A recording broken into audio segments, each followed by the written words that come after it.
This episode is made possible by CPM Film Tools, your lightweight solution for caging the beast. LCD Viewfinder, the essential accessory for DSLR video. Lightcraft Workshop, the perfect tools to create the perfect image. Manhattan LCD, the affordable solution for high-definition monitoring. CheesyCam.com, your source for gear reviews, do-it-yourself video, and photography projects. Everyone, this is Sean from NextWave DV, and welcome to the first episode of Fix It in Post, where we're going to be talking about tips and tricks in After Effects for using visual effects, editing in Premiere primarily, but we probably will give you some tips to some other programs in the future. Welcome, and you might have noticed there was no fancy title animation or anything for this episode. I'll be getting around to that soon. All work and no play makes Jack a dull boy. Alright, well, to get right into it, today we're going to be talking about the top 5 easy After Effects expressions. These are ones that I use the most. They're pretty easy to use. You don't have to know math or anything. I use them in a lot of animations, and they help you create a higher production value for a lot of your animations, whether you're doing something more complicated or simple. Well, to get into the first one, I'm going to put number 1 as wiggle. Some of you might have used that before. We're just going to go over a scenario where you would use it and how it is used. You can apply it to many different things. First off, we're going to be using this is a butterfly animation that I did for a client, part of the animation, and I used it for part of the flight path, which I'll show you that here. Let's pull that up. I don't have it up right away. That was my bad. I think I could do it here. Here we go.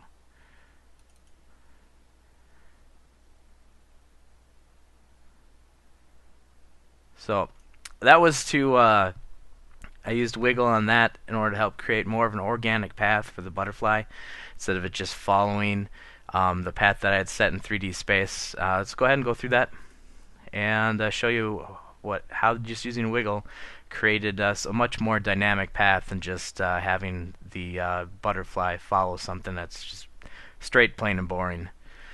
Alright, so I got kind of a mock-up of it here. I went ahead and created a path here. I had actually, for the body, I'm using ZaxWorks Pro Animator for creating the 3D body there. And also using a text layer, that B right there, instead of using a null object, just for the way that ZaxWorks works. It can keep the, I forget what this is called, the collapse transformations tool on here on all the time. That helps render that out quickly with the ZaxWorks, so that I can do this without it lagging, taking forever to render each and every photo. I can keep it in a pretty workable format. Well, you can see here I just created a path here. Just kind of keyframed it out here. Just a really simple path. You can see it follows it pretty smoothly. Also, just one quick note here is in order for it to follow the path correctly here, I did choose, if you right click, you can go to your transform, auto orient, and have it orienting along path. Otherwise, if you don't do that, as you can see, it's just going to stay in its relative position throughout that whole path facing the camera. So turn that back on. Alright. In order to add an expression to the position here, you want to hold down Alt and click on the stopwatch, and that will go ahead and pull up the screen. What we can do is just type wiggle, parentheses, and then what we're going to first put for the first number is frequency. So this will be how many times per second that this wiggle will happen.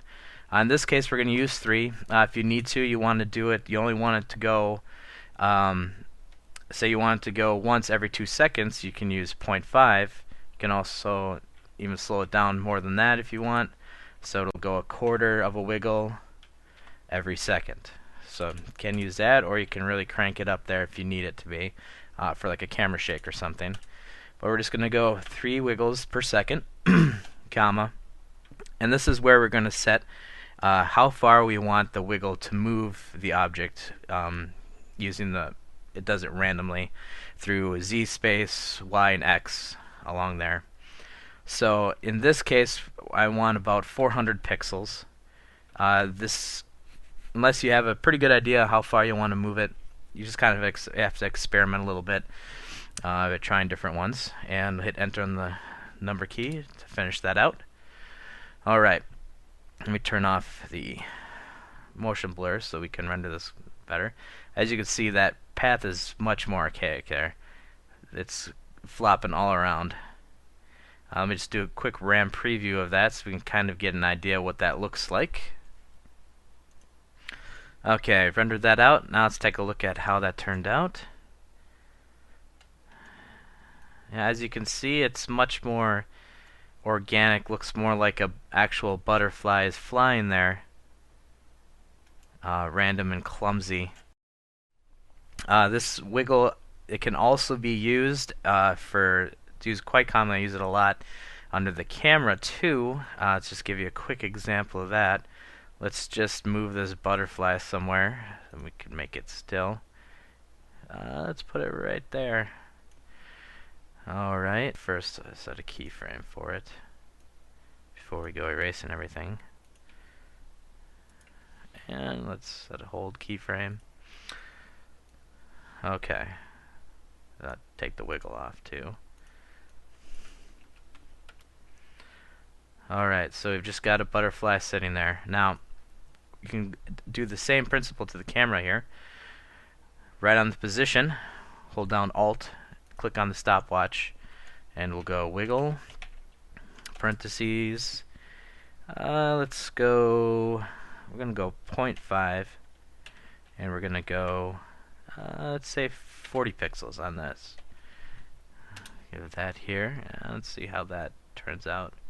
You can see that we've got some slight movement, almost adding kind of almost a handheld effect. Not quite exactly that organic, but it kind of gives you that a little bit. You can go as far as, let's go wiggle, try something a little bit more extreme here. And you can see it's like we're running after the butterfly trying to catch it or something lame and fruity like that. So that's the principle of wiggle.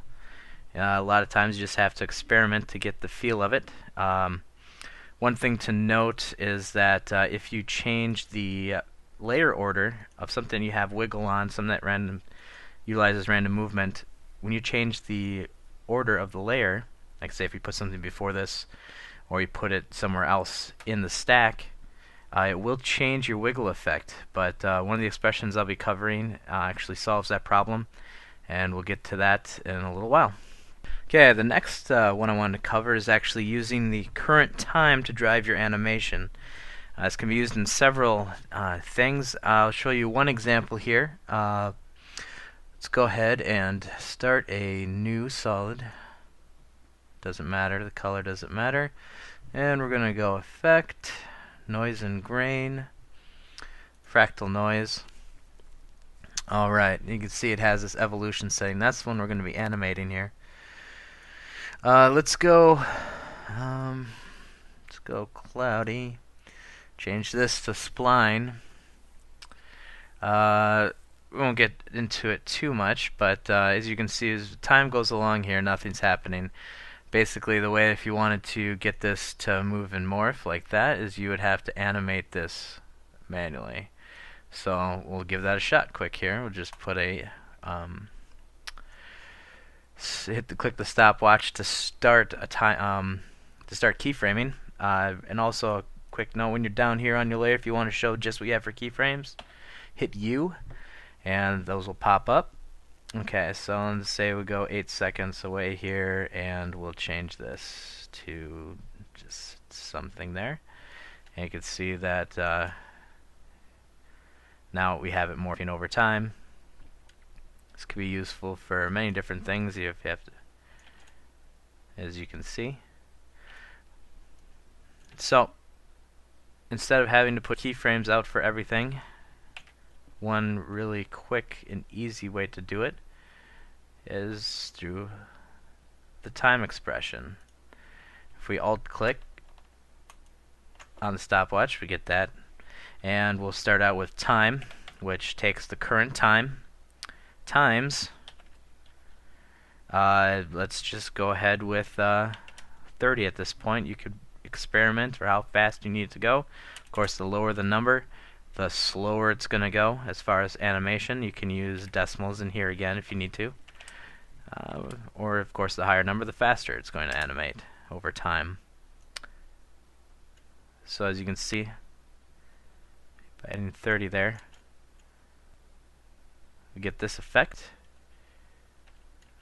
Let's check this out here. So going slow there. Like I said, if we go ahead and crank this up to say 300, it's going to go a lot faster.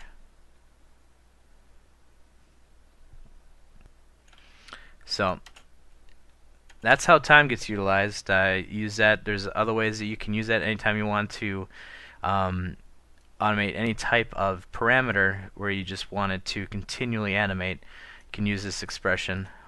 Alright, next up on the list we have loop out. I'll use this one. I'll use the butterfly example again. This really helps when you...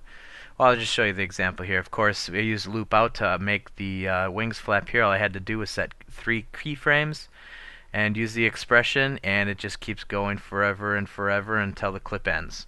Alright, getting right into the expression, let's go ahead and we got our wings here, both our right and left wing. Well, let's pull up the keyframes that I have by hitting U. You can see I have just those 3 keyframes, that's it. Starting at positive 12, going to negative 74, back to positive 12. And same thing with the right wing, just reversed. One thing I wanted to point out is when I was looking into ways to automate the wing flap, I ran into using another expression, which I'll go over just briefly, just so that you know about it. Let's go ahead and hide that one and pull this one up. It's using a sine wave.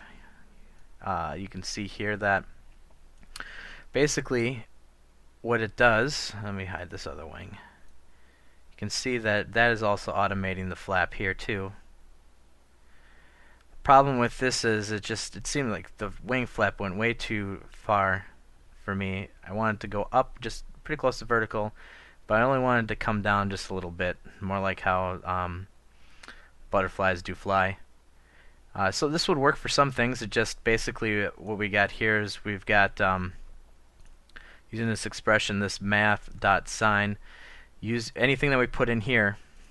I've got right now the time times 3 causes it to oscillate back and forth between 1 and negative 1. So basically, right, with putting 80 there, I have it going between 80 and negative 80. So, and it just keeps going back and forth, oscillating between 1 and negative 1 and in between.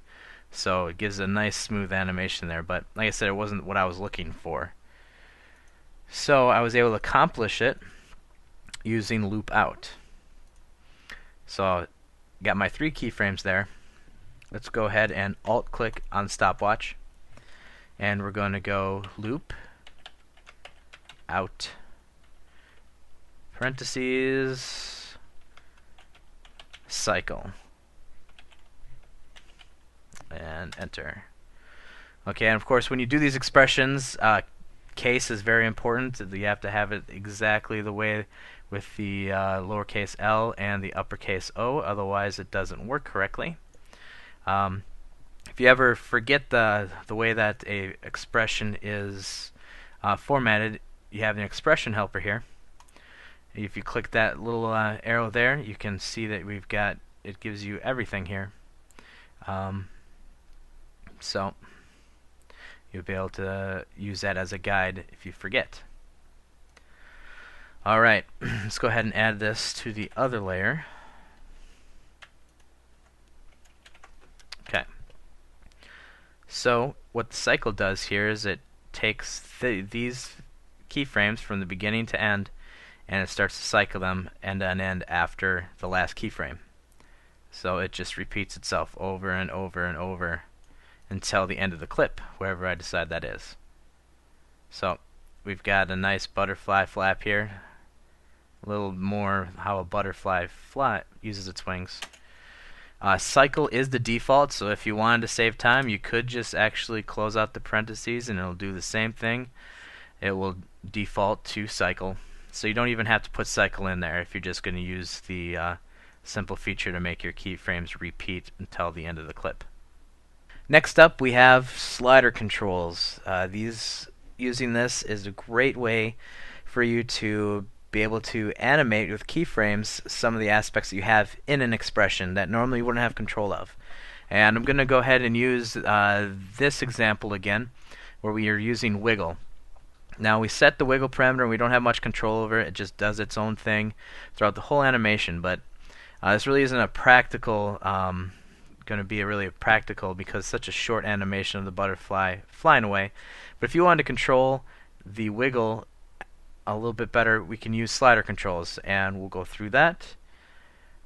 First of all, let's go ahead and go to our layer and add a new adjustment layer we'll use for this.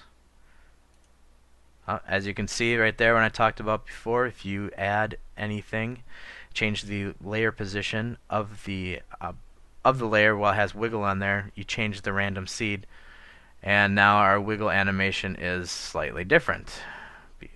As you can see, quite a bit different. Not as good looking as the one that we had before, so our next expression show you how you can fix that. So we got our adjustment layer here. Let's call this our wiggle controller. By the way, in order to rename these layers while it's highlighted, press enter on the keyboard, and then you'll be able to enter whatever text you need, hit enter again, and it closes it out. Now we have our adjustment layer. Let's add the effect. We want to go to expression controls, slider control, and let's just name this wiggle. Alright. So really this is actually really simple. After Effects we're going to be using this pick whip, and that will basically write the expression for us. Pretty simple. So we want to be able to change, well, you could actually do two sliders if you wanted, one for the frequency and one for the amplitude, but we're just going to go ahead and do the amplitude for now. So let's go ahead and just get that out of there, and what we're going to do here while this is up, going to take the pick whip and we're going to link it to the slider right here. And as you can see, it wrote the expression for us here. This this layer here, the layer wiggle controller, effect wiggle slider. So we can just hit enter on the number pad there. That'll complete it. As right now you can see it's set at 0, so we're not wiggling at all here. Just following the path that we have out there. We take the slider and we change that to where we had it, say 400. Okay, so we changed that to 400, and now we can see that we've got our wiggle back here, instead of it just following the path in one smooth fashion. Now this, like I said, with this using the wiggle control, we can actually animate back and forth between how much we want this to wiggle and not. Right on this here, if we were able to click the slider stopwatch there,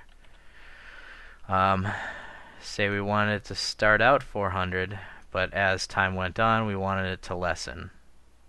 As it flew out the screen, we'll bring it down, we'll just go to 0. So as you can see, we start out with more of a wiggle, and it starts to slow down as we go out. And except ZaxWorks isn't being my friend right now. Let's see if we can fix that. That usually does it by adding the B back on there. So it smooths out over time as we go down. So that way we're able to basically in any expression where we have a need to modify it, you want to animate that aspect of it, using the slider control with a adjustment layer will be able to do that for you. Continuing on, we got the last one we're going to use. This one is seed random. Now, as you noticed, just in the last one I showed you, when I added the adjustment layer here, it changed the position in the stacking order of this layer, causing our wiggle to get out of whack. Now, say if we were along, I mean, it's not too bad of a wiggle, but if we preferred the other one, or now it screws up our whole animation because we built other things around how that was wiggling, this can save some time. Of course, you can't always just change the layer if you've got some other adjustment layers or effects on it. You might not be able to change the layer because we could just easily fix this by putting this back up there to 4. And now we would be back to our original wiggle animation here. Easy as that. Like I said, sometimes you can't do that. So we're going to go back down to 5. And you can see that it changes. Now, a really easy expression we can use to fix that is putting it before wiggle here. It's seed random, and what number to use. We'll explain that in a moment. Okay, come on down for me. There we go. Alright, like I said, wiggle and other expressions will take its random seed from the layer position. Well, the way After Effects does that is not using this number here. If we were to put a 5 in there, it wouldn't work the way it would want it to. After Effects will take the first layer here as layer 0, and then the next layer 1, layer 2, layer 3. Alright, so get this to match up as if it was in the fourth in the layer stacking here, number 4. We just have to minus 1 from 4, and that would be 3. So once we enter that, it'll go to position here as if it were the 4th in the layer stacking order. And we've got it back exactly how we wanted it. So you can do that with any expression that's going to be utilizing that random seed. Of course, is one of the main ones. It's really helpful if you need to change the order, if you had already set a certain wiggle, or you just want to change it to try to find one that you like. You know, you can just use any random seed number in there, see what you like. We can go to 50 if we want, and see how that one turns out. Maybe you would like that one better. So that's it. Go ahead and check us out, all our other videos, working with HDSLRs and other filming tips such as lighting. Just go ahead and click on subscribe. You'll be able to check out all our other videos at NextWave DV. You can also visit our website, nextwavedv.com, where we have our blog, and we also post articles, and you get a lot of the latest news having to do with HDSLR, and also articles having to do with post-production. I also just created a Twitter account, twitter.com/Sean C. Bowers. That's S-E-A. Well, I'll just put the freaking link below instead of spelling it out for you. So if you want to subscribe to that, you can ask me quick questions if you need. Otherwise, I'll also be posting things I find interesting in the post world, and anytime that we go through any of these tutorials, you'll know right away when they're up. Hope you guys have a good one, and I'll be seeing you around.